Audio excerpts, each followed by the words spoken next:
Good night, everybody. And tonight's story is called Three Lambs, and it's written by Liam O'Flaherty. Little Michael rose before dawn. He tried to make as little noise as possible. He had 2 slices of bread and butter and drank down a cup of milk, although he hated cold milk with bread and butter in the morning. But on an occasion like this, what did it matter what a boy ate? He was going out to watch the black sheep having a lamb. His father had mentioned the night before that the black sheep was sure to lamb that morning, and of course there was a prize, 3 pancakes for the first one who saw the lamb. He lifted the latch gently and stole out. It was best not to let his brother John know he was going. He would be sure to want to come too. As he ran down the lane, his sleeves, brushing against the evergreen bushes, were wetted by the dew, and the tip of his cap was just visible above the hedge, bobbing up and down as he ran. He was in too great a hurry to open the gate, and tore a little hole in the breast of his blue jersey climbing over it. But he didn't mind that. He'd get another one on his 13th birthday. He turned to the left from the main road up a lane that led to the field where his father, the magistrate, kept his prize sheep. It was only a quarter of a mile, that lane, but he thought that it would never end, and he kept tripping among the stones that strewed the road. It was so awkward to run on the stones wearing shoes, and it was too early in the year yet to be allowed to go barefoot.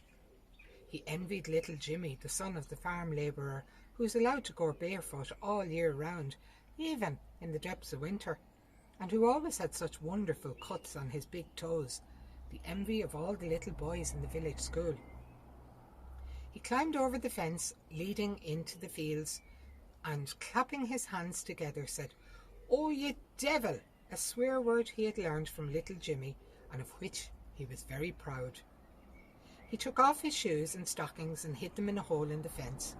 Then he ran, jumping, his bare heels looking like round brown spots as he tossed them up behind him.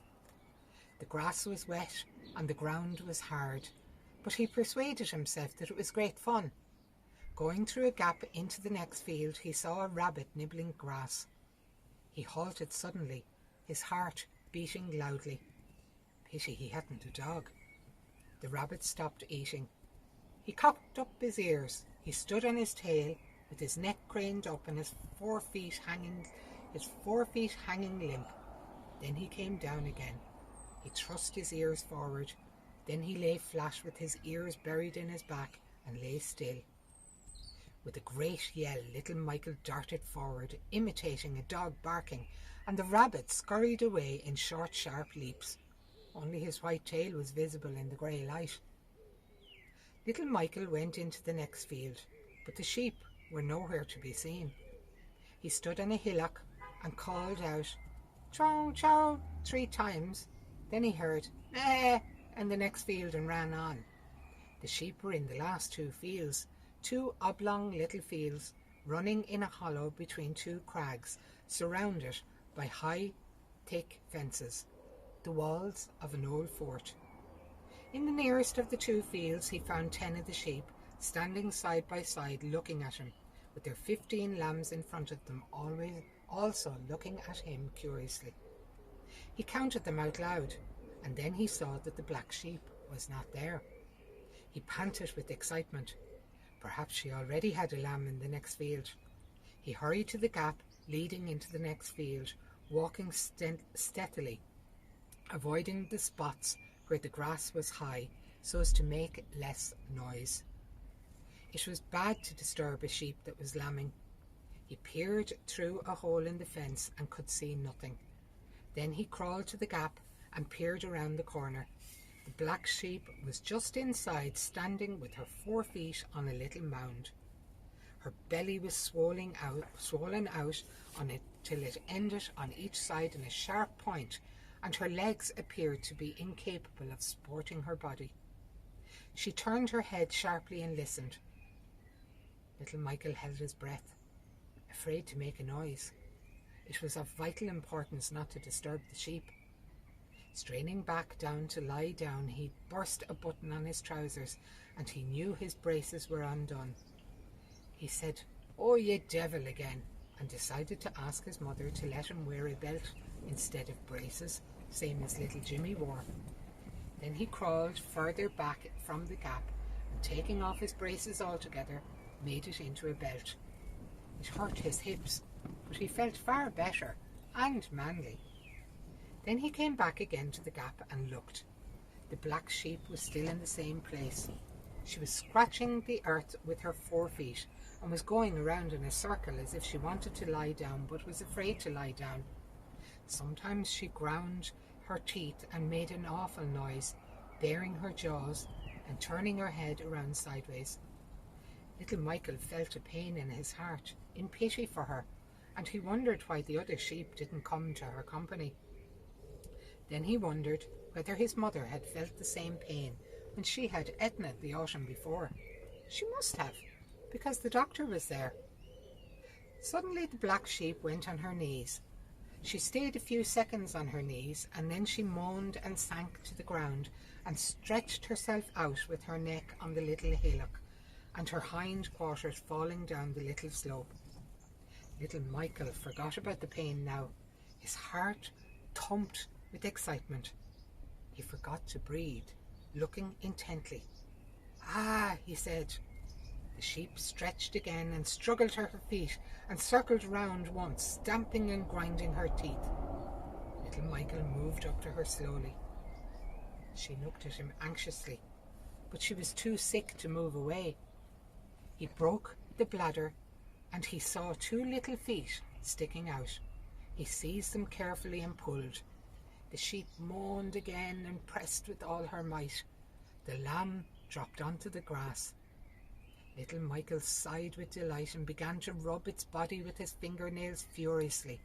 The sheep turned around and smelt it, making a funny, happy nose in its throat.